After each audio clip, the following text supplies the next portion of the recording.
Good afternoon, everybody. Welcome to the meeting of the Council Cabinet, Derby City Council, on Wednesday the 13th of April, 4 p.m. Welcome. We are online and on live, I believe. Okay, thank you. So, any apologies received, please?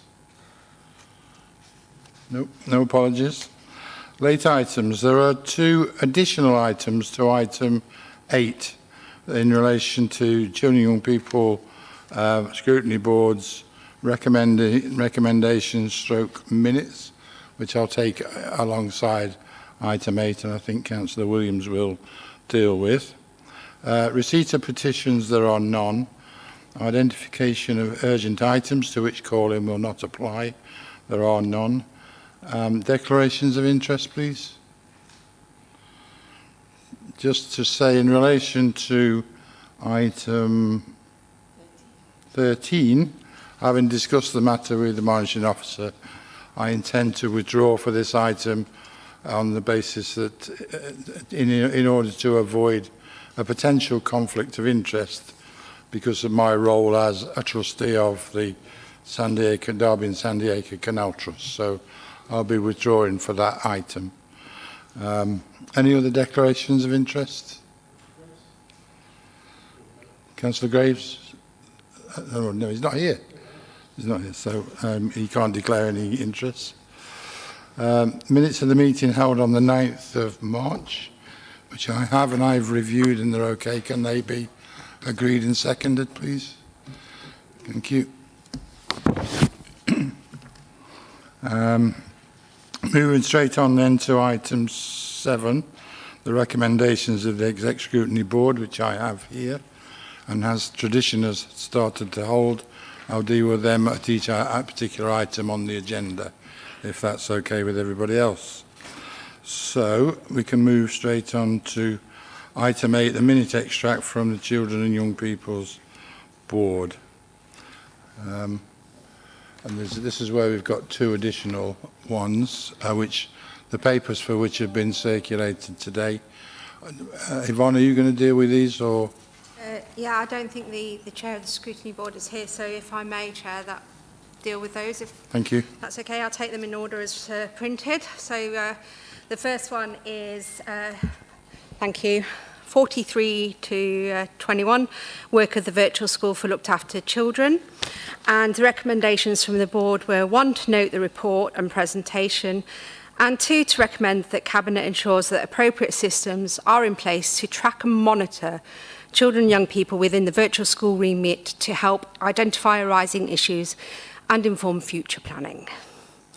Happy to accept that recommendation, Chair, as we are already doing that, and where we have to make adjustments to the systems, we are in the process of doing that so that we can analyse the information that's coming through and make appropriate plans for the future outcomes of our children and young people. So happy to accept that one, Chair.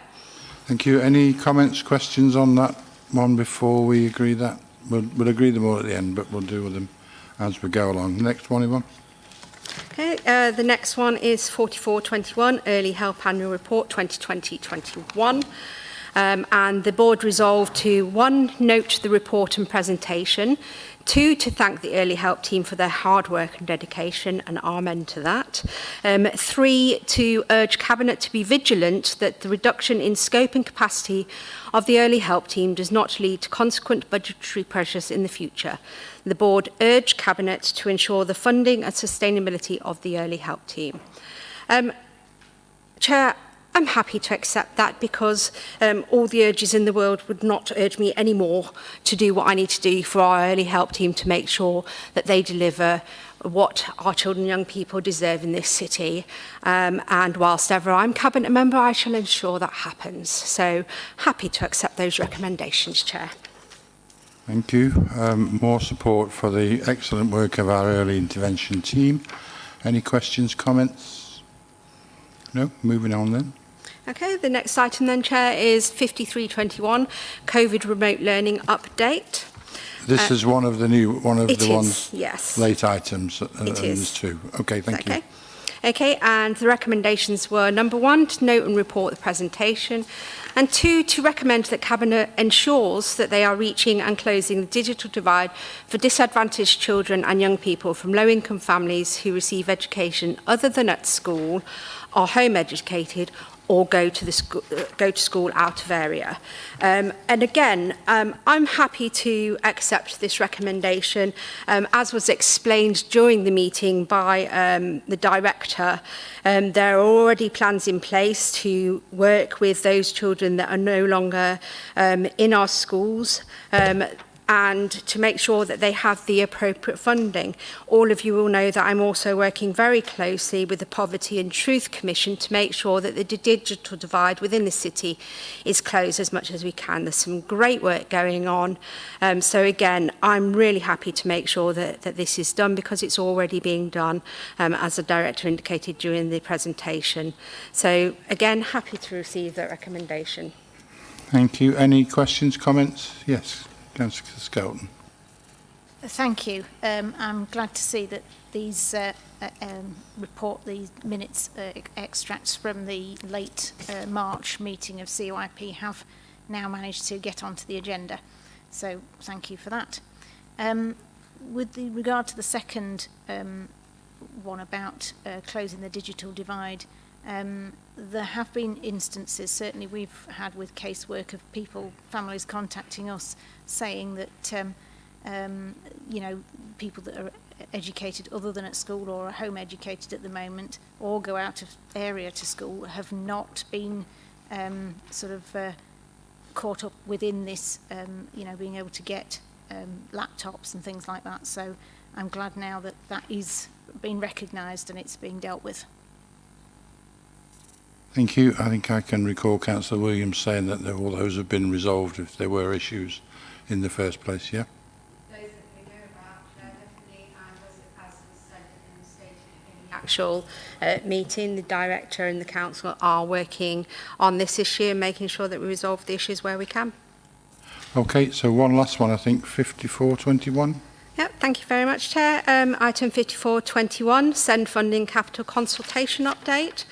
And the recommendation from the board was: number 1, to note the report and presentation, and number 2, to recommend to Cabinet that they extend the consultation period for a further 6 weeks. On this one, however, Chair, I am not willing to accept the recommendation, the second recommendation. First one's fine, but the second recommendation, the reason why I don't want to accept that is, first of all, before the actual consultation itself, we had a 7.5-week period where we had a call for views. And we talked to a lot of people about what they really wanted to see done with the SEND agenda and with the capital that we have in the city. So that was a 7.5-week call for views. Based on those results from those calls for views, we went out to the long consultation, and we did a 12-week long consultation, which I believe is one of the longer ones that you can do for a council. The results of that are back in and are being analysed and being written up for a cabinet meeting in June. And the reason why I don't want to go back out to consultation is because some of those recommendations we need to start work on. We need to urgently get this done. We need to start and implement it so that in September we can have some of those really, really sought after and needed places in the city, actually in the city. I don't want to do that with further delay. Parents are always being consulted and always asked for their views on consultation, and at the moment parents are also currently being asked to respond to the government's SEND review consultation on the SEND and the AP systems and the Green Paper. That closes on the 1st of July, so there's an awful lot of consultation already existing in the system. I believe that the 7.5 weeks call for views, the 12-week long consultation, what was enough for parents and carers, for our schools, for all of those involved, the special heads, the head teachers of all the other schools, to actually give in their information. And all of that information was in fact told to the CYP Scrutiny Board, and they had a full-on presentation from the director with all the information about who responded and how they responded. And I believe it's now time to crack on and to get the work that's done that desperately is needed to change our SEND system and to make it better. So I would ask Cabinet to reject that second recommendation there. Thank you. Any comments, questions? Councillor Skelton. Right, yes. Unfortunately, despite the length of the consultation, there have been parents who have not been informed. Can I ask if, at the start of that 12 weeks, parents were actually individually either emailed or written to, so they knew? Because if it was just through, for example, one of the parent groups, not all parents, for example, the Parent Carer Forum, there's a lot of people who are not members of that group, so they wouldn't have known. Plus, of course, that group doesn't send out emails to its members even. You have to just go onto their Facebook page. And if you don't know there's something that you need to know, you don't know to go onto their Facebook page. I guess the schools might have informed them, but Councillor Williams, did you wish to respond to that? I believe that our consultation process was absolutely above and beyond what we would normally do. So with the call for views and the consultation, which was on our website, which was on the Parent Carers Together teams, within the schools, within the heads, the PSG, the SSG, everyone was informed about it. Whether they were informed individually by letter, I cannot answer that question here, but I will find that out. But in terms of consultation and how we have gone out with widely telling people that there's consultation going on, that has had more communication than any other consultation that I've known. And, we've had quite a substantial response to it. So I think that bears fruit that there has been a wide consultation. I want to get this enacted. I want to make sure that we have the places for our children and young people. I do not want any more delays. So please, can I urge Cabinet to accept this, to not accept the recommendation here and to let me carry on and get a report to Cabinet for the June thing so we can start some of the implementation of this in September. Okay, so Cabinet, can we agree, are we agreed that we deny the second recommendation and crack on with the work that needs to be done as soon as practicable for the benefit of the children? Is that agreed? It's agreed, thank you. For the record, the minute in relation to the Exec Scrutiny Board, the Scrutiny Board resolved to endorse the recommendations made by to Council Cabinet by the Scrutiny and Young People Board. Okay, moving on to item 19 then, Children's Accommodation Strategy. I presume that's Gamal, is it? Thank you, Chair. Yes, if I draw out headlines in the report, Chair, 1.2 of the report outlines that this report requests approval to proceed with a compliant procurement process to secure an external service provider to refurbish 2 smaller children's homes and to manage and operate the children's residential homes on behalf of the council. This is in line with the council's children's accommodation strategy, and providers will then proceed with Ofsted registration processes. The main body of the report outlines that 2 properties have been identified and sourced. There are 2 placements already identified to move in terms of young people between the age of 14 and 16. And Chair, in terms of future-proofing this, as we go through the procurement process, the proposal will include 2 existing properties with a proposal to include an extra 4, and a procurement process for 6 children's homes in total.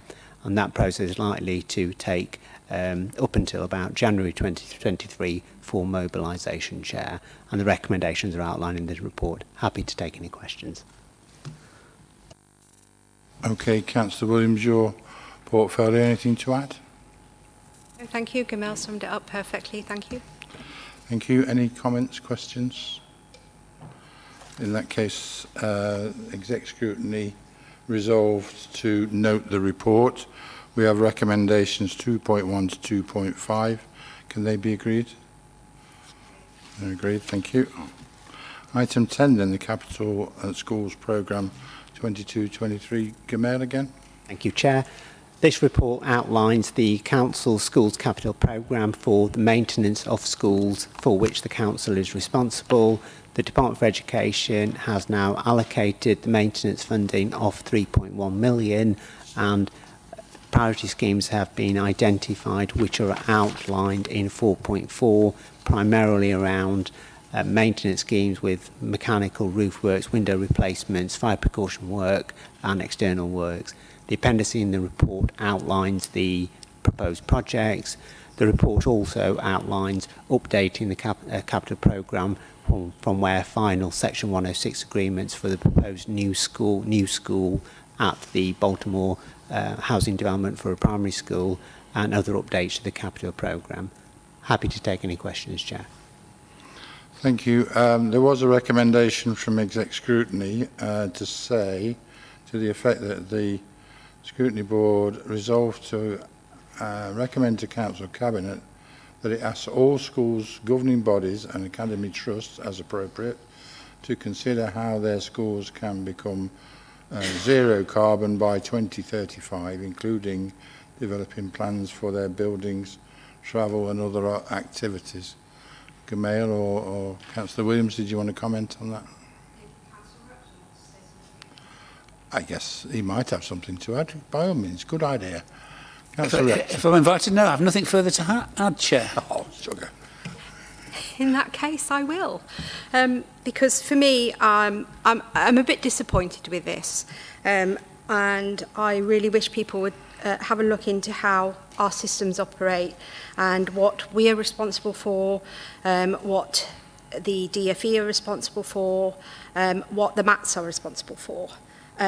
I personally, as the Cabinet member, I'm not prepared to write to schools to ask them to do something that A, they're already doing, and I'm very mindful of that, but also we should all be mindful of and understand that all major new builds, so new schools, they're designed by either the DFE or by us as the council.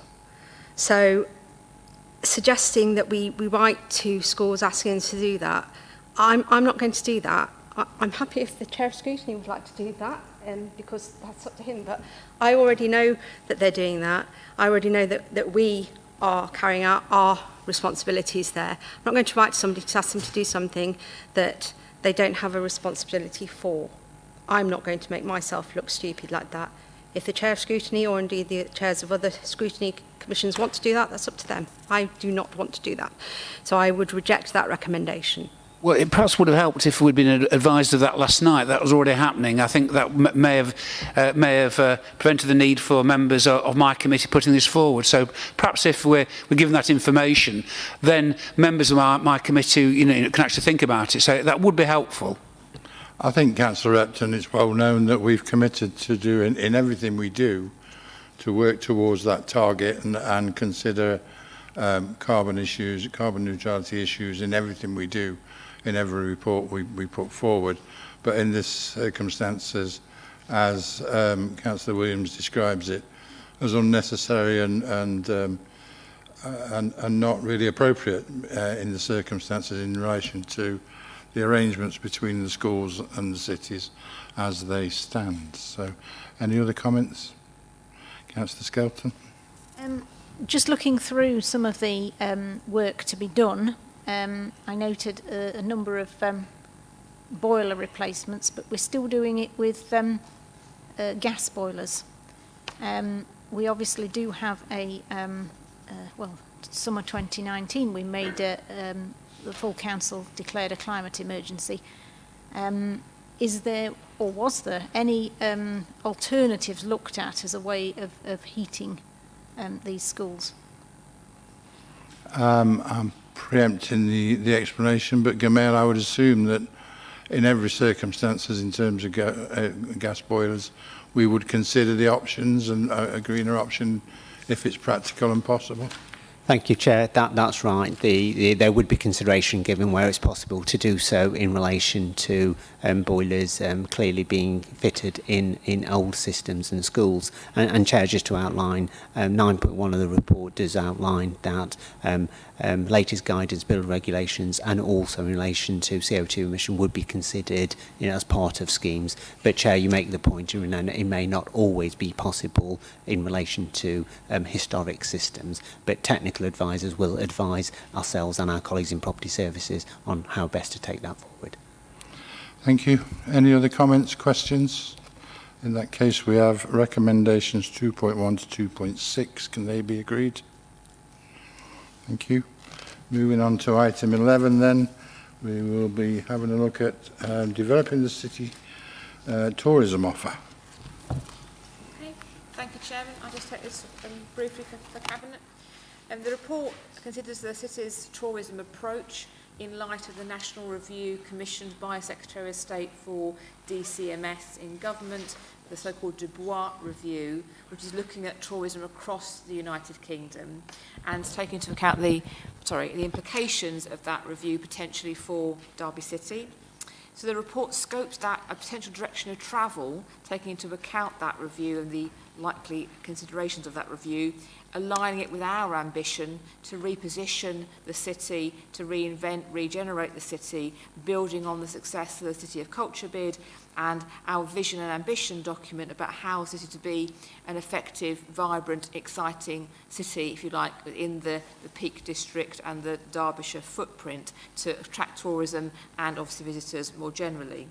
So the review, the Dubois Review, as I've mentioned, reflects the current fragmentation in the national tourism offer. So there are over 100 destination management organisations across the 4 nations of the UK, and the offer therefore and the ease of access to visitor attractions across the UK are not effective. That's what the review is trying to address, and in that review recommendations they are suggesting a tiered approach to destination management organisations, with only those organisations in tier 1 or 2 receiving either national funding or access to national campaigns.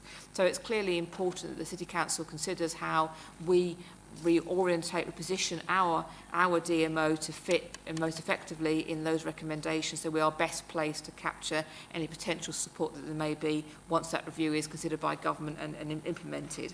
So we commissioned a review. That review worked with 40 plus of our stakeholders across the city to come up with a direction of travel for how we may want to change how we do our tourism approach across the city. Those had 3 recommendations in the report of 4.1 to reposition the city in that Derbyshire Peak District context, to see ourselves in that footprint to get the benefit of the city and country sort of offer for tourism, to work in the city itself in a much more collaborative way to create a structure that collaborates across our partnerships in the city, our hospitality sector and others, to really get the maximum benefit from that offer as a whole, and to create a more effective data and intelligence baseline to support those decisions.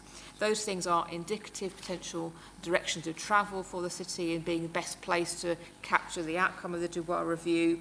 There's no clarity yet on the government's response to that review, but what the report is asking Cabinet to do is to support and endorse that direction of travel and recognise that further reports on the detail that will be brought back to Cabinet for consideration. Thank you, Chair. Thank you. For the record, the Exec Scrutiny Board resolved to note the report. Any questions, comments? Yes, Ross.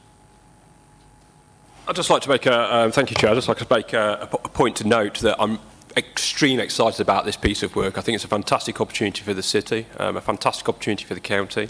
I think the outcome of this report and the ensuing work is going to mean that Derby is going to be further enriched in terms of its entertainment offer, its vibrancy offer, and its cultural offer. So I think we're at the start of a really, really exciting journey for the city. So I look forward to its conclusion over the coming months.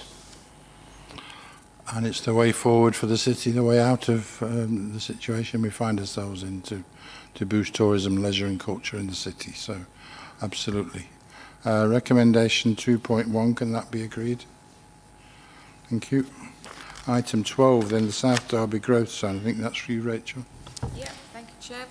So South Derby Growth Zone and Infinity Garden Village members will know is an important generation and growth project for the council, which on the border of the city, and we work very closely with our partners across the County Council and South Derbyshire District Council for a number of years on this project. This report is simply to give progress on what we're doing around the project and the particular recent approval of levelling up funding into the A50 junction, and to support some of the work we're carrying on in that partnership to submit a full business case to the Department of Transport on that fund and delegate authority to enter into collaboration agreements to achieve that.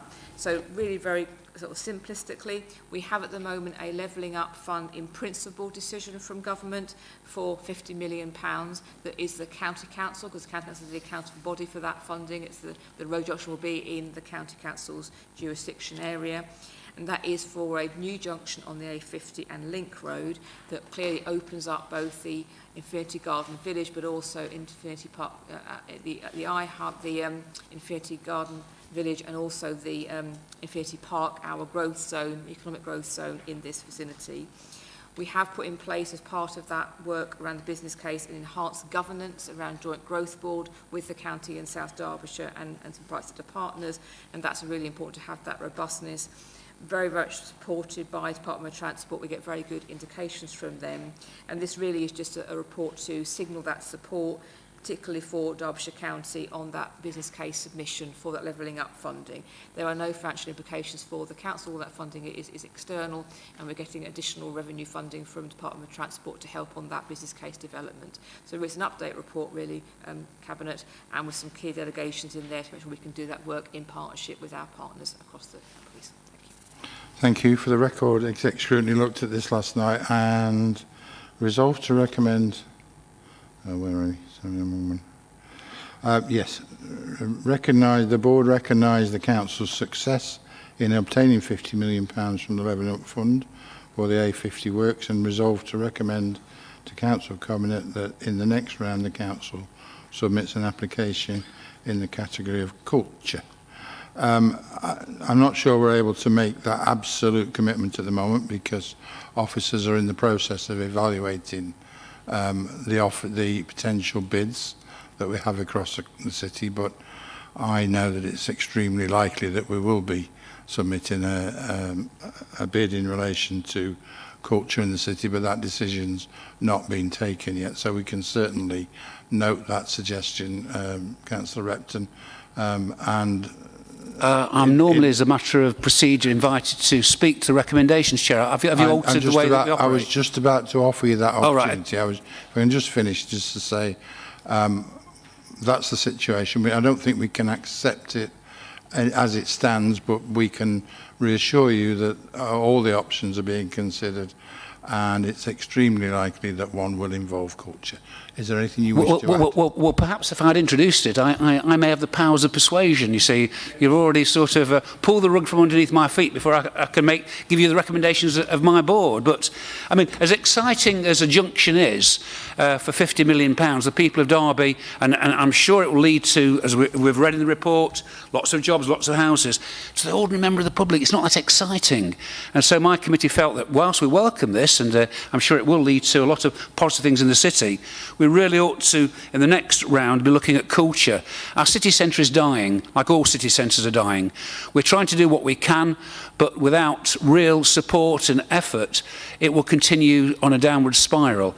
And I think as part of that, a bid for, a cultural bid for levelling up would play a part in the regeneration of our city centre, leading to more jobs, more attraction, and it would lead in and I think add to, when we discuss under item 11, developing the Derby City Tourism Office. So my committee would really urge you to take this seriously, and the next bid to put something in which will help stop that decline, bring in more tourism to the city, and lead to those extra jobs and investment to the city centre, Chair. Thank you. Thank you. There's nothing there that we didn't know and don't recognise and wouldn't agree with, so we're on a even playing field here. Councillor Repton, we agree with all that, but the process of actually declaring that we're going to bid for a cultural bid isn't quite there yet. Cabinet, are we agreed? in that regard? Okay. Any other comments, questions? Yes, Councillor Webb. Chair, just on that cultural bid, and we are not ruling out a cultural bid. In fact, it's highly likely, but what we don't want to be is constrained to have a cultural bid that may or may not be well prepared enough to be submitted. So what we are doing at the moment is reviewing all the bids that are in there, and there are many, including culture, and those bids will come back to Cabinet for a decision. So we're ruling nothing out, and that is the position that we're taking at the moment. So as much as we recognise exec scrutiny's ambition, and we support that ambition for a cultural bid, we need to assess all bids against the priorities across the city. Quite right, thank you. Yes. Paul. Thank you, Chair. I guess just to build on what Councillor Webb has just said, I think the important thing that Cabinet have been briefed about today, but for everybody else's information, we have had confirmation, interestingly just today, that the City Council, on the back of this particular bid, that the government have decided that because this is the South Derby growth zone, it's not, in their eyes, a partnership bid, and therefore doesn't count against the City Council's number of bids that the City Council is able to submit. In other words, because under the rules of the Levelling Up Fund, areas can submit up to 3 bids plus a transport bid, in other words 4 bids, it has been confirmed that Derby can potentially, and I use that word very carefully, potentially submit up to 4 bids in the Levelling Up round. And I guess the other important point to stress, of course, is that we did make a bid last year for Levelling Up funding that was culture based. It was to support the Beckett Well development, and of course unfortunately we were unsuccessful in that. So I think it's clear that we absolutely do see, certainly I see, and my team see, and I know the Cabinet see, the importance of culture to the city, and in particular to the city centre. But it is important, I think, that we, at this juncture, as Councillor Webb has just set out, we don't constrain ourselves, and by that I don't mean that we don't see culture as important, but that we take a balanced view of what is most important to the city, and of course the decision as to what bids will go forward will be a Cabinet decision, and they will come back to the Cabinet at the appropriate juncture. Thank you, Chair. Thank you. If there's, in the absence of any other questions, Martin, in terms of your comment about it not being very exciting for the public, I would argue against that. They should be very, very excited about this junction.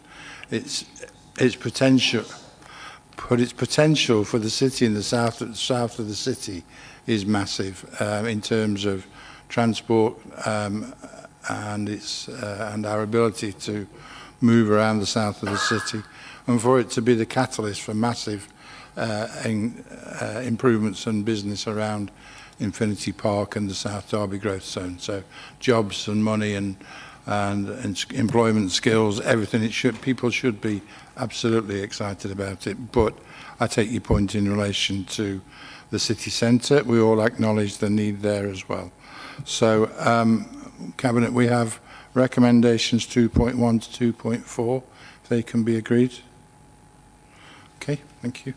That leads us on to item 13, which, as I explained earlier, I've been advised, or we've decided that I will absent myself from that for this one item for the avoidance of a conflict of interest. So Councillor Barker should be able to get up eventually and come and take over the seat. Here we go. I'll be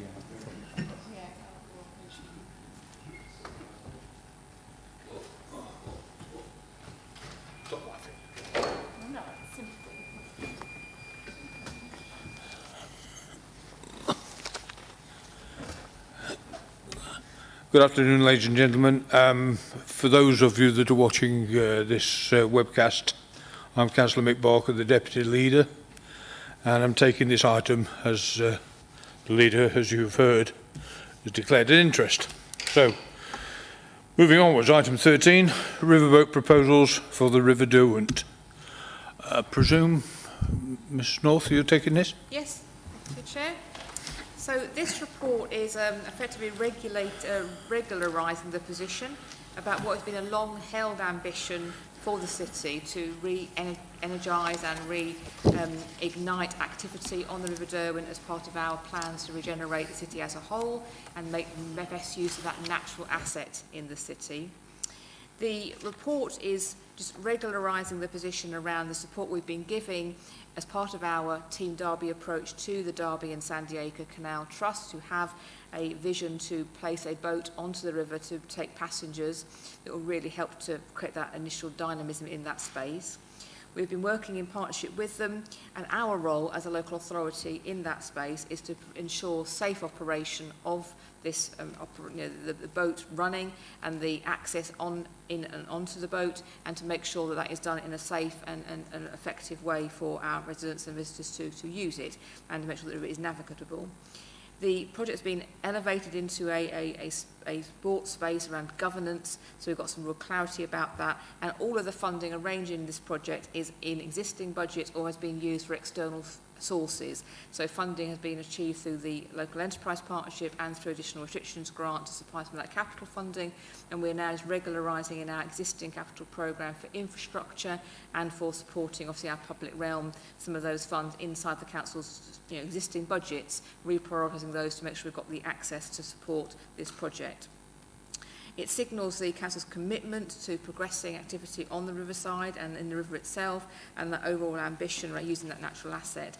And the recommendation really is to approve the progressing of the project and the funding as is in the report, to delegate the approval to the Director of Corporate Resources to update the capital programme as required to incorporate recommendations in this report, and to approve the council entering into the licence agreement with the trust to allow access, and for us to provide that support around the mooring at Phoenix Green onto the River Derwent. So the report is really about the council's role in this partnership project, and that is about ensuring public safety, and is an opportunity for us to have a first step, if you like, on the road to reigniting activity on the river and building that broader confidence in that natural asset as part of our city's reinvention. Thank you, Chairman. The Executive Scrutiny Board have made a recommendation on this item, and it relates to, of course, the planning requirements. Anyway, I'll let Councillor Repton speak on the issue. I think the feeling is with large sums of public money, both in terms of capital and revenue going onto this scheme, we need to get this right, as well as learning lessons from the past, because there was a boat previously, as a number of you may be aware, on that stretch of river, and for a variety of reasons it actually failed. And I think the guy owned it, lived in Belper, I seem to remember, but there were issues there, so I think it's important that we actually learn from that. And I think that's why the committee made these recommendations, that we ensure that all planning requirements are approved and all licences are issued before further expenditure, in order to protect the council, the trust itself and the public. And we think this is a prudent way forward, Chair. Thank you. Yes, thanks for that. Your portfolio, Councillor McChrystal. Yes, thank you, Chair. I mean, I think we can all agree what an exciting project for the city and the folks of Derby. I think we can all agree we want to get this this operation out from operating on the Derwent as quickly as physically and practically possible. The report, I welcome it. If you read the detail of the report isn't just about Outram, it's about how we place the River Derwent and refocus our attentions to recognising we've got this fantastic natural asset running right way through the heart of Derby city centre. While I can understand and recognise the spirit of exec scrutiny's recommendation, there are, however, some practical challenges there. In order to secure planning, well, you have to spend some money, I'm afraid. So it kind of, the wording doesn't really work. So on that basis, can't accept that recommendation. What I would like to do, though, is provide scrutiny and the folks of Derby some reassurance that we've got a really strong team Derby backing this project and working on this project. We've got a governance model and a project plan in terms of delivery of Outram. We've got fantastic partners in terms of the trust, and we've got some brilliant colleagues from DCC that are working on this project too. So I've got every confidence that Outram's going to be delivered. It will get the operation delivered as quickly as physically possible and as safely as possible, and I'm sure the folks at Derby are going to really enjoy having this asset and seeing a return of the River Derwent as an asset for the people of Derby. Thank you. Thank you. Councillor Shanker.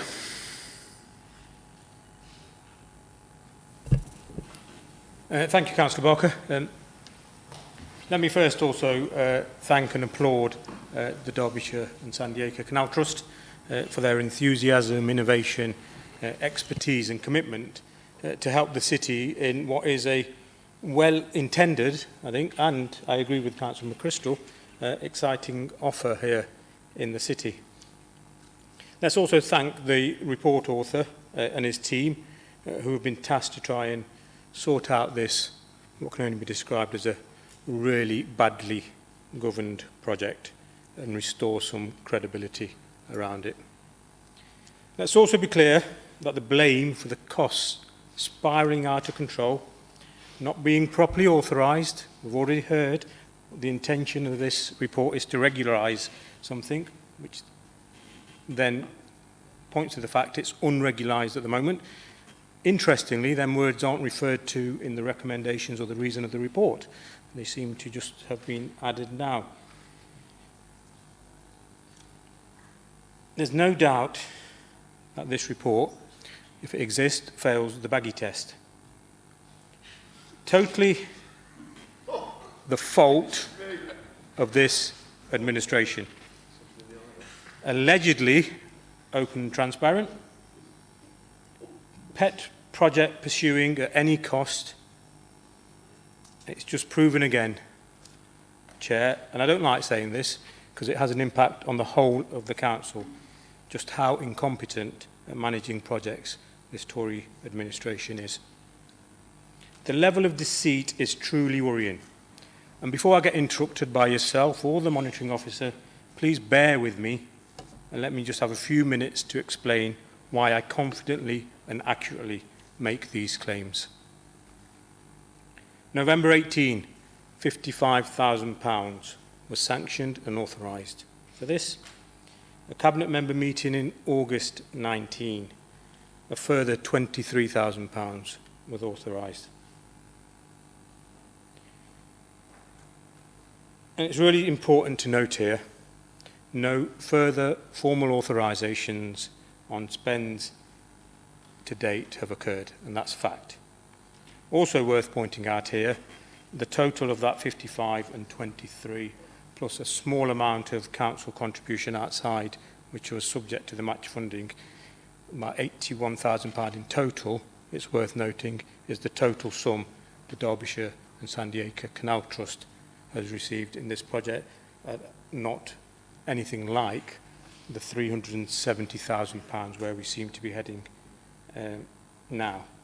And let's also be clear, I was informed about the mess this project is by worried officers of this council in various departments about concerns on unauthorised spends, as it's been admitted now, time commitments And worryingly, time commitment spent on this particular project, and worryingly, the pressure to change licensing policy, which led me to ask questions to senior officers and at full council.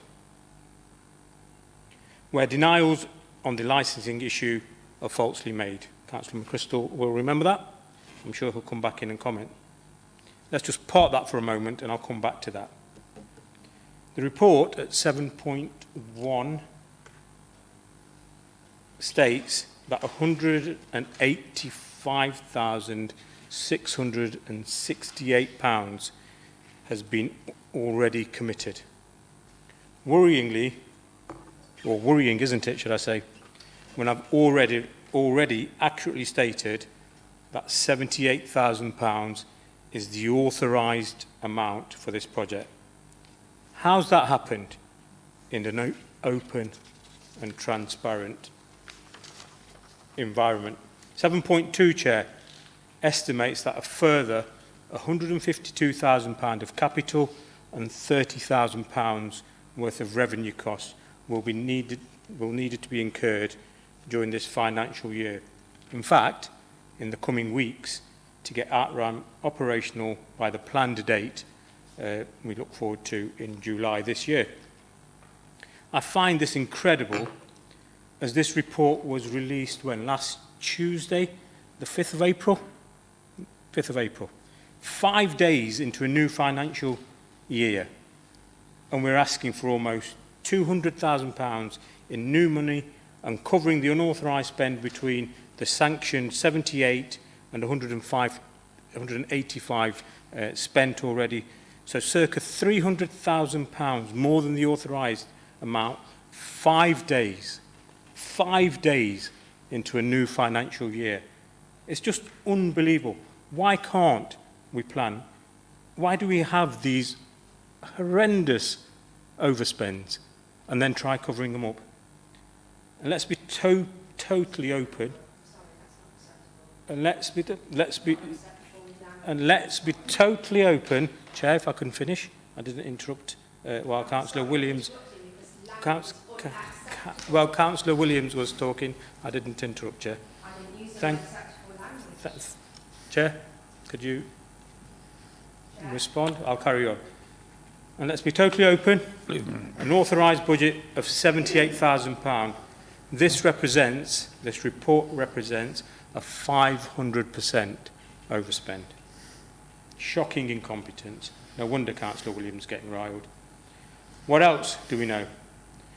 The level of expenditure wasn't envisaged at the beginning, and I think that's everybody's good intentions at the beginning. Had this been known, this level of expenditure was needed, it wouldn't have happened.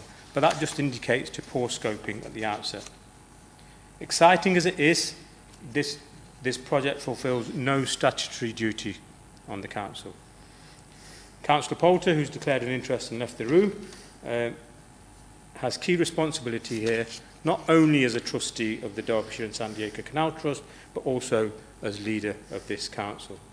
He's been uniquely placed to act as a link between the council and the trust, should have been aware of these overspends, these costs, these problems, and in my view, has totally failed in his duty on both sides. The boat will operate on Saturday and Sundays and occasionally on a Wednesday afternoon. All this information, in my view, should be clearly stated in a full and thorough report, so it's open, it's transparent, and Cabinet are aware of it. Let me just also touch now on the licence side. It's no point burying our heads, as it's such an important issue to resolve in getting the boat operational. Why have I managed to find out that the Canal Trust have concerns in meeting the criteria within the Council's licensing policy? Why have I also found out Cabinet members have lobbied officers to change that policy? Why have I also found out, in fact, a report was drafted to change that policy, to agree the changes needed? And why, Mr. McChrystal, did you and unfortunately some leading officers deny this earlier this year, when we all know it is what happened. There's no point in sanctioning extra spend, taxpayer spend, without having a safe and compliant process in place to be able to operate the boat. One that the trust themselves are happy that they can meet, and one that gives public confidence that the operations are safe, and one that protects the taxpayers' investment with a safe licensing regime. If the boat can't be operated without a license, and we've got no route to getting a safe license in place, then no further public spend should incur. The issues need to be brought out, discussed, resolved before we continue. I'm not going to dwell on the licensing issue, Chair, because I'm fully aware this isn't my responsibility, nor is it the responsibility of Cabinet.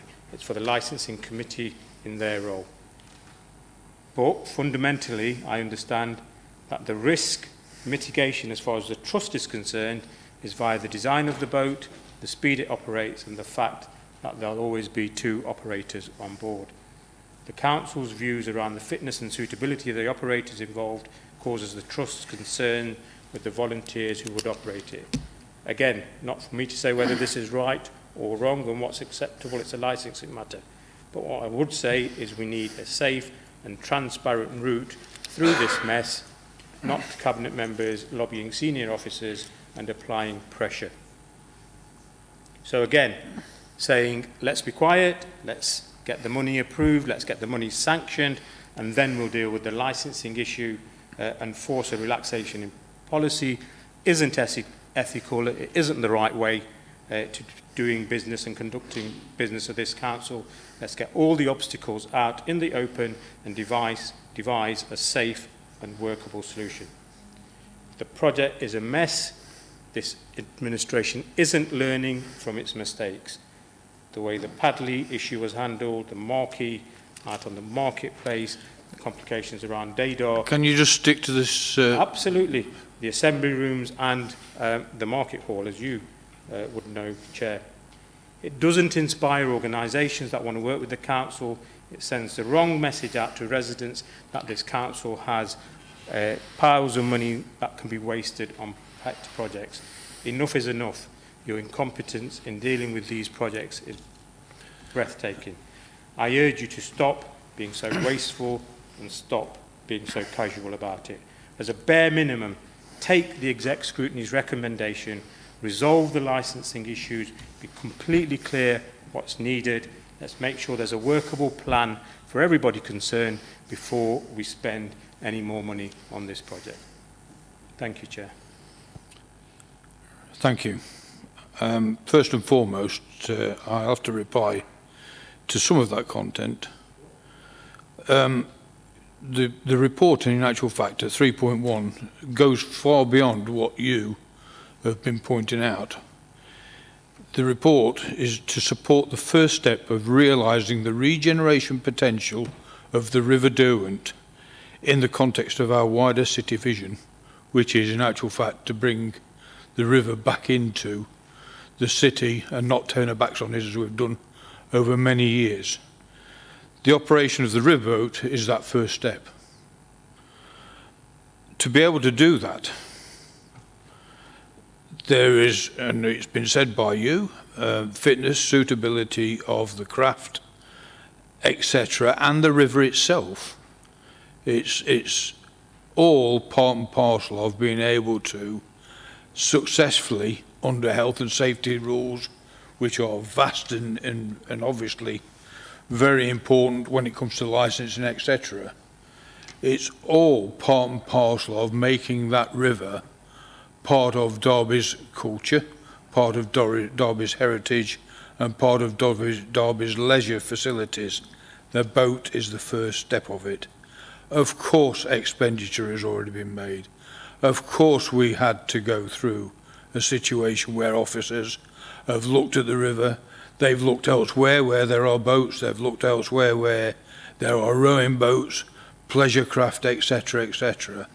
and come up with what is thought to be a now safe, solid and first-class situation for the people of Derby to be able to safely use the river. Firstly, yes, in relation to the riverboat, but more generally over the period of time moving forward, make the river a feature of Derby, make the river a potential for leisure in a broader sense than just this particular riverboat. And so therefore this is a policy that is being developed, a policy starting from green routes, and I don't say green in relation to CO2. We are green. I think Councillor Repton said it. There was a boat on the river many, many, many years ago, before anybody had even thought of health and safety, before there was licenses or anything like that. And so therefore we have started from green routes on this. And yes, it has taken some time. You mentioned dates. Yes, officers have worked, and they've worked damn hard over the past few months in relation to trying to put into place what will be an asset for Derby and the people of Derby in the future, the riverboat being that first phase of it. And so I make no apologies for the advancement of this policy the way that it's gone, for the advancement in the costs that have actually been put to it.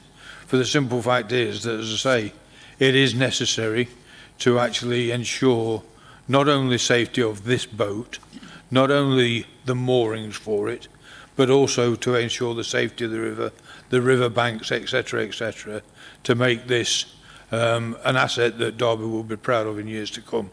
And so I'm sure that Councillor McChrystal will have something more to say on that in greater detail, and possibly Mrs North as well. But at the moment, I'll leave it to Councillor McChrystal. Thank you, Chair. Yeah, I mean, where do I start? So, thank you, Councillor Shanker, for your comments, or not really, but they are noted. I think you do pass the baggy test of classic mischief making, and it's disappointing that you're not getting behind this project, and rather you choose to try and turn it into a political hot potato and try and stall the project in its tracks. Very, very disappointing, I have to say. I'll unpack a little bit, because there was a lot of content that you added. First, I'll address the point regarding and the suggestion regarding licensing. As you know, and as we all know, licensing is a statutory committee within the City Council, far outside of the reach of myself and the rest of Cabinet. It's a standalone committee, and what licensing decides, then licensing decides, and I have no input or influence into that, and I do not sit on the licensing committee. Regarding the costings of the project, so in the report that's been presented, what that actually is compounded costs associated or wrapped around this project, compiled into a single document, into a single report. So let's break it down a little bit. £40,000 on in terms of revenue costs. So are we honestly saying we're not going to be managing and maintaining our riverbank, clearing graffiti, picking up litter? We don't do that already. That's a cost that's already within an existing budget. The public realm works. Are we not going to do the public realm works of an area of Derby which has got known for antisocial behaviour? That's already budgeted, but not assigned to this project, but now is. The bathymetric survey, for instance, that's £15,000. Massively important piece of work. That's important to understand the flow of water through our city centre, particularly with phase 2 of Oakcourt. So that piece of work, you'd want to do that anyway, because otherwise, how do you plan for your second part of your city's flood defence? I could go on and on and on. So I didn't interrupt you. though I'd like to have. I could go on, but so what you're trying to do is trying to pick apart these costs, and these are already in existing budgets. There's no new money here coming into the financial year at all. These are already in existing budgets, and that's the simple of it. And all that's happened here, it's been compiled into a report to make it nice and clear and transparent. There's a strong project team around this, a strong governance model around this, and really what we should be doing is looking forward to delivery of Outram and the further activities, leisure activities on our fantastic natural asset, the River Derwent. Thank you. Chair? Thank you. No, I'm not allowing you to come back. I'm sorry. I just want to ask the section... I'm not allowing you to come back. It's Councillor... There's been a claim that there's no new money here. There's additional money being sanctioned. I think the Finance Director sorry, you've had your say. Should be allowed to clarify that, Chair. You've had Can we just ask the Financial Director to clarify? You've had your say. Councillor Skelton. Right. This obviously is a very important thing that we're discussing at the moment. As far as these finances are concerned, is there anything that has been spent that has not been authorised before today through normal processes, like i.e. by officers under their delegated responsibility, or within by cabinet members in their cabinet member individual meetings? That's my first question, please. If it's delegated to officers, of course, it's authorised. So there's no unauthorised spending. I think, well, there is a limit, isn't there? But, you know, I just want to get that clarified. Simon. Thank you. In response to Councillor Skelton's question, there were two Cabinet reports at the beginning in November 2018 and a Cabinet member meeting in 2019. There was the ARG scheme that was delegated to officers to discharge, again in line with our policy, and all the other money came from approved budgets, primarily the engineering budgets that were approved for the financial years that they were incurred. So under either a scheme of delegation or formal Cabinet approval, all expenditure is legitimate within approved budgets, and that is the fact of 185,000. Thank you. Sorry, Chair, I need to come back on that. I'm sorry. I absolutely need to come back on that. There is no facility for you coming back. No, you have had your say. It's just plain on. You've had your say. You've heard what the finance officer has said. Thank you. Sorry, Ruth. Yeah, go on. So my second question, or statement really, but part question, about the licensing aspects of this. I do sit on the licensing committee, and it's some time ago that we actually had very good discussions about how we were going to license boats on the river, and came up with a very reasonable policy. In some ways based upon that we do for taxis, but I can't for the life of me think of any part of that off the top of my head that would be unacceptable to someone. I mean, the primary responsibility of the council as a licensing authority is for maintaining public safety, and I think the licensing committee has done that in its in this respect. Yes, I mean, I am aware personally of the Canal Trust having concerns over the cost of the licences. I think that's the only thing that's been questioned, as far as I'm aware. And I would suggest it's a bit of a finger in the air. You've got your finger in the air then. It's a bit of a finger in the air because it's a brand new licence that this city's never had before. But you can answer that. Well, I think certainly licensing officers do work on the principle, as with many other licenses, that we work on a cost recovery basis. So they're not going to be fleecing anybody. So. No, appreciated. Thank you, Chair. I'll be brief because yourself and Councillor McChrystal have summed up quite a few of the points I was going to make, really. But just to draw, for anyone who may be watching at home, maybe hasn't read the report, attention to point 7.5. where it says it should be noted that the investment detail within this report enables this section of the River Derwent to become navigable for the first time in over 100 years and will allow wider and more varied use of the river for leisure and commercial purposes. Therefore, this stage of the project can be viewed as unlocking the potential of this major city centre asset and should not be viewed singularly as investment in just the riverboat service. Really, that's what we're talking about. It's the investment in making sure that a natural asset that we've got within our city centre is being used to the potential that it's got, that we're not turning our backs on it any longer, that we're making use of it for what it is and for what it can be. And we mentioned earlier the fact that city centres are in a position where they need to change. They need to diversify from the pure retail focus that's been there for decades, and we need to make use of what we've got. This is exactly what we're talking about. This is exactly what this can do. And this is the changes that we need to make. So I was hoping it would see a bit more support than it has, but it certainly has my support. That was put far more eloquently than I, but I didn't read 7.5. Pardon? Sorry? Councillor Prosser, sorry. Yeah, just following on from what's been said there. It wasn't made clear at executive scrutiny last night, so really just picking up on what's been said, is there any new money being allocated this year? Because it wasn't made clear that there wasn't last year. We all thought that the increase was for new money, and it's just been stated that it isn't. So can we clarify whether there's new money being spent on this or not? Because last night it was made clear it was a further whatever the figure was. Thank you. I'll have to refer back to Mr. Riley again for that. The report details the capital and revenue costs to deliver the riverboat to be on the River Derwent.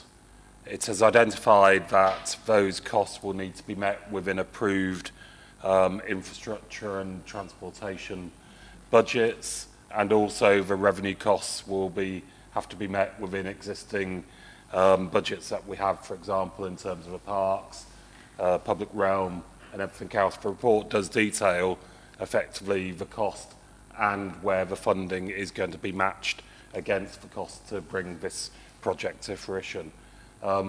There is no new request in this report, as you can see from the recommendation, for additional money. It's about prioritisation to bring this scheme forward. Thank you. Thank you for that. So, unless there's any other questions, we're moving forward to the recommendations. Recommendations 2.1 to 2.4, Cabinet. All those in approval? Thank you.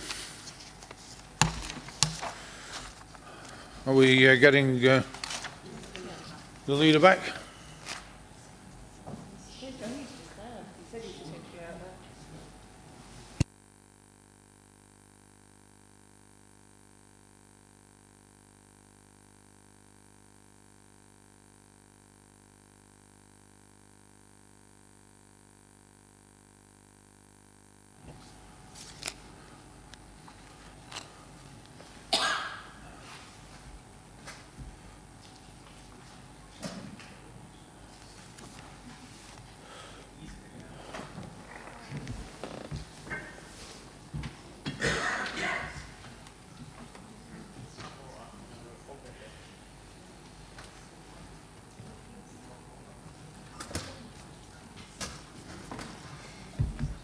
I hope the boat's going to be accessible.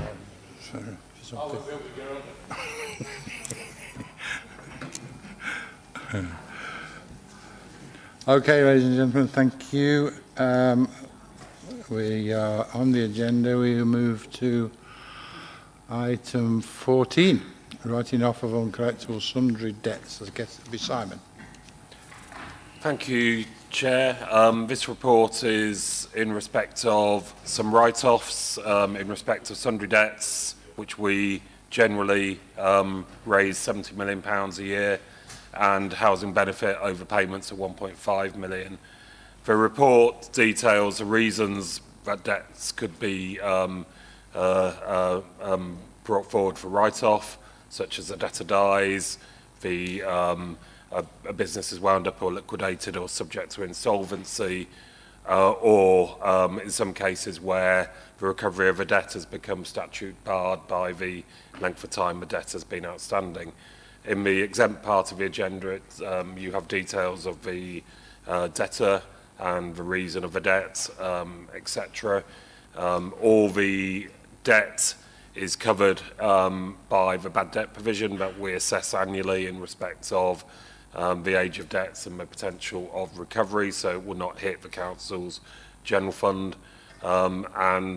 Just again to remind members that we propose writing off this debt, but if there was ever a chance in the future that that debt then becomes realisable, we do not think that's the case because of the investigations that we have undertaken. We can always write it back in and seek to recover.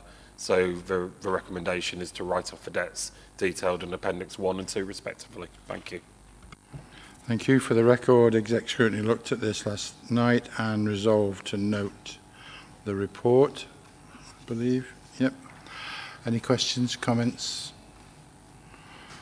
No. In that case, we have just got a quick hand from Councillor Schenker. Thank you. I mean, obviously it's a large amount of money, and I'm just quickly flicking through here because I don't want to say anything that. Sorry, Chair. I don't want to say anything that should be saved for the confidential part of the report. But just a general question is, where the debts are owed by other public bodies, I'll just say that now, is there no provisions why we shouldn't identify those public bodies? Individuals I can understand, and businesses I can understand should be kept confidential, but when money is owed by other public bodies, is there no way we can identify those?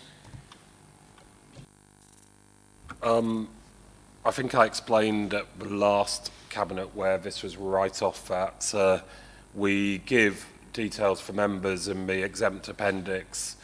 We don't name sole traders in that exempt appendix, but we will identify all other bodies, whether it be a business or whatever. So for the purpose of the decision making, I'm satisfied that in the public part of the report it gives a context of the decision being made, and in the private part we identify that public sector partner, business going into liquidation, but we don't identify sole traders in there, and that's a policy that we've adopted for quite a number of years. Thank you.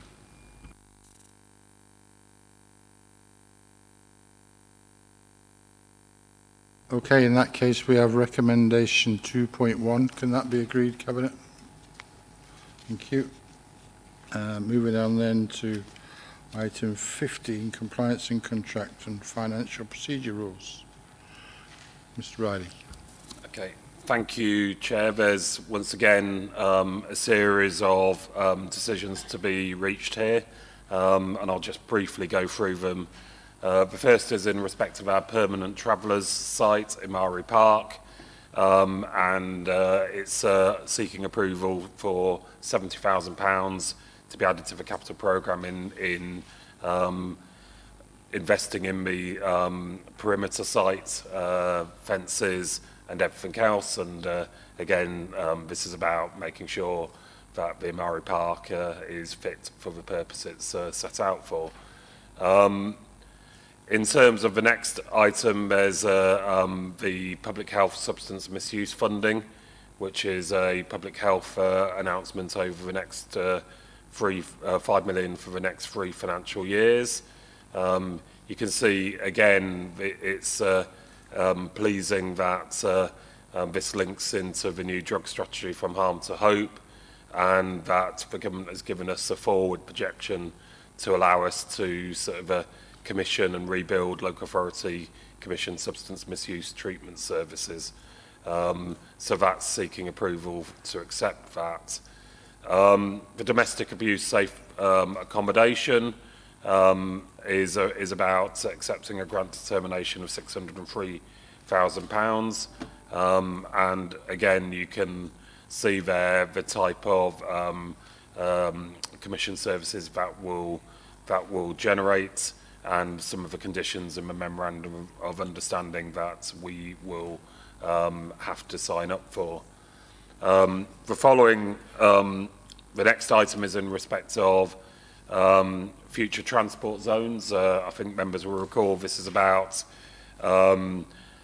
innovation in the areas of transport, and through our existing partnership with Nottingham City Council, we have jointly been granted 16.7 million to help develop what is detailed in paragraphs 4.4.1 in respect of open access mobility as a service, data platforms, electric mobility hubs, programme coordination and evaluation.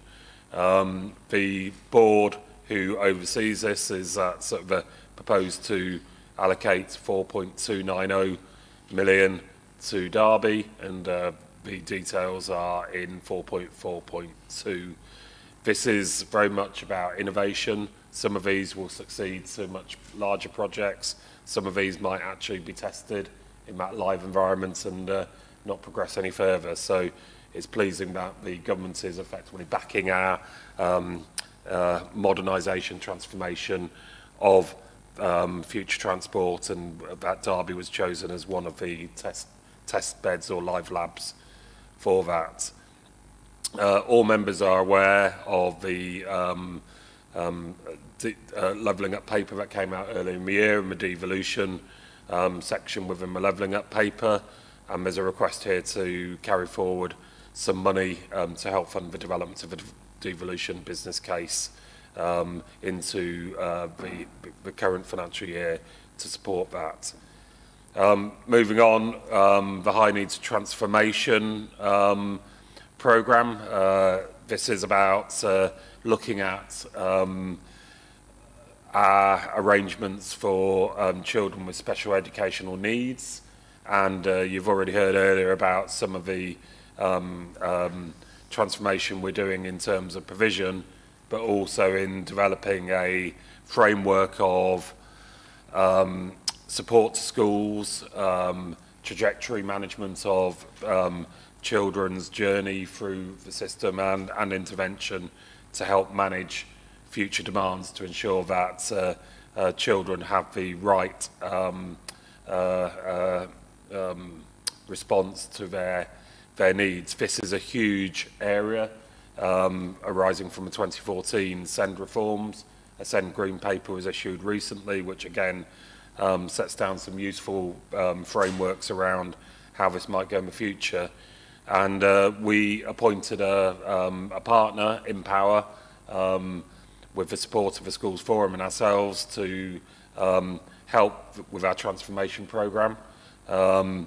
Within that, there is already approval to undertake this work, and we're anticipating a mixture of our partner and our input into delivering that next stage of the transformation. Unfortunately, we have been unable to recruit to the programme posts that we were going to identify as part of that sort of transfer of interventions and making it more steady state. So, but the imperative to move this agenda at pace and to reap the benefits is important. So this is seeking permission to use the balance of existing approval as appropriate to use our partner to keep us on track, keep us on budget and keep us on time. And the final part of this report is the Household Support Fund, which was announced in the spring budget. I think you remember that nationally it was doubled in the spring budget from the allocation that was received in 21-22. Our allocation is likely to be in the region of £2.25 million to support those most in need with food, energy and water bills. We have a scheme that has been working in the last financial year, so 21-22, of providing support in respect of food vouchers, in respect of utilities, and in respect of other support within the city. And the report details effectively the parameters that we're asking Cabinet to approve in respect of the operation and allocation of the Household Support Fund for the current financial year 22-23.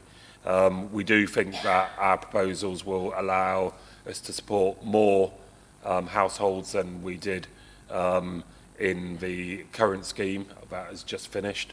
But we have to also recognise that the demands through the national economic, macroeconomic conditions mean that the need in the city is going to be significant, and we need to make sure that these are targeted to the people most at need, in line with a policy which is set down and applied consistently and prevents fraud, which is, unfortunately, we are seeing a number of fraudulent claims coming here, which we have had to whittle out, and we are constantly learning and building in safeguards to make sure this money goes to the right people. Thank you, Chair. Thank you for that. For the record, the Exec Scrutiny Board resolved to note this report. Councillor Williams, you wanted to come in on one of these? Yes, Chair, thank you very much. Just a matter of accuracy, please. The report calls Empower in Power. It's actually Empower. If we could have that corrected, please. So it's India Mike, not India November.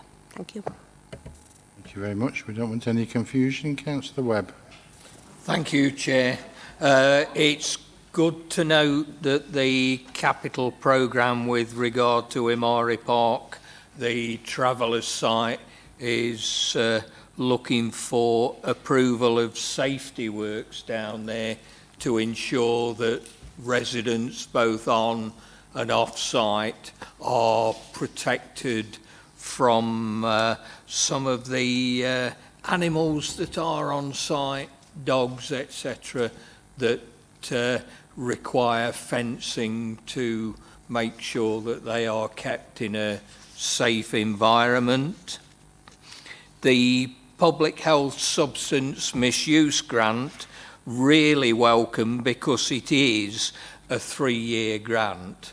We have been having these on an annual basis, and it doesn't really work as effectively as it will do with a 3-year allocation. We will be able to get the contract sorted with a provider and ensure that that work is carried on more effectively than it has been in the past.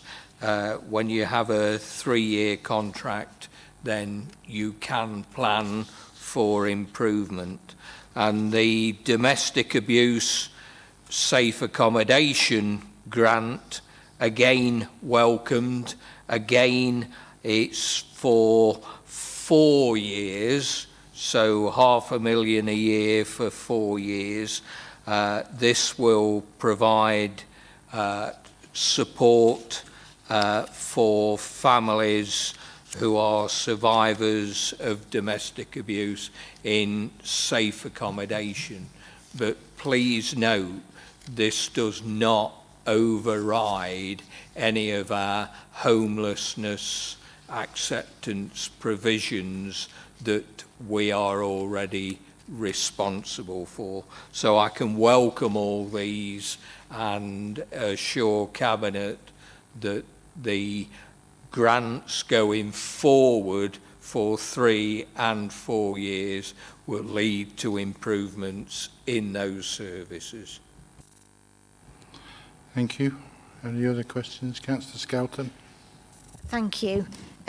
Just on 4.7.2, the last sentence, the criteria for the exact allocations will be delegated to the Strategic Director of People Services and the Cabinet Member for Children, Young People and Skills following confirmation of the exact funding allocations. I did some weeks ago look at the government's criteria that they set out for what councils should be using as criteria for allocating the money for the household support grant.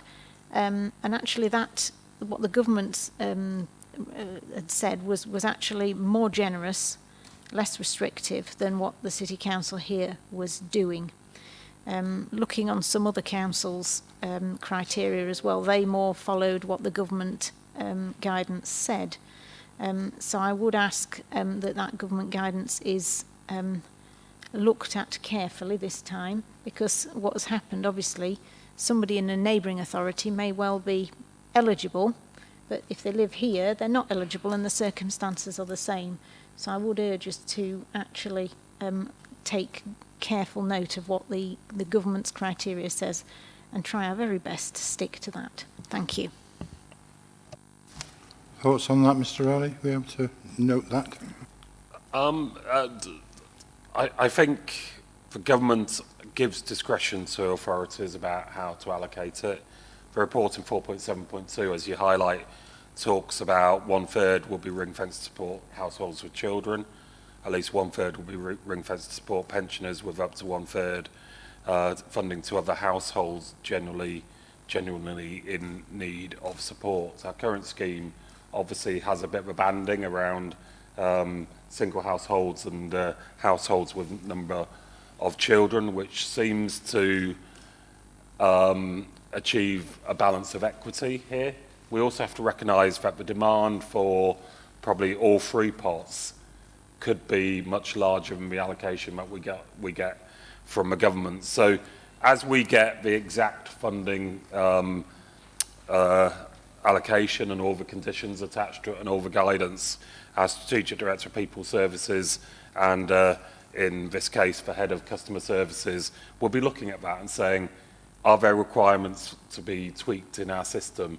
I think we have to recognise an important part for us is making sure this money gets out as quickly as possible to those households in need. We have an existing scheme that has operated that this builds on, and I think timeliness is as important as entering more discretion in terms of the scheme that may cause delay or might actually require a huge amount of, if you want to call it, assessment, as opposed to a very transparent scheme, which I believe our scheme is at the moment. But of course we'll look at the guidance and the funding conditions as and when this scheme is launched. Thank you.